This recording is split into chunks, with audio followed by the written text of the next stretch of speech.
மேட்டூர் அருகே தாய் தந்தை இருவரும் சாலை விபத்தில் உயிரிழந்த நிலையில் துக்கத்திற்கு இடையேயும் பெற்றோரின் கனவை நிறைவேற்ற மகள் 12ஆம் வகுப்பு பொதுத் தேர்வு எழுதிய சம்பவம் நெகிழ்ச்சியை ஏற்படுத்தியுள்ளது. நேற்று மாலை மேச்சேரி அருகே மின்வாரிய ஊழியர் முருகேசன் மற்றும் அவரது மனைவி சுமதி ஆகிய இருவரும் இருசக்கர வாகனத்தில் சென்று கொண்டிருந்த போது எதிரே வந்த கார் மோதியது.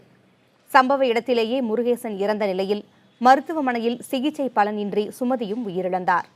இந்நிலையில் அவர்களது 3வது மகள் அமிர்த கௌரி மிகுந்த துக்கத்திற்கு இடையேயும் பொறியாளராக வேண்டும் என்ற பெற்றோரின் கனவை நிறைவேற்ற கண்ணீருடன் இன்று தேர்வு எழுத வந்தார். அதை அறிந்த சக மாணவ மாணவிகள் கண்ணீர் மல்க அமிர்த கௌரிக்கு ஆறுதல் கூறினர்.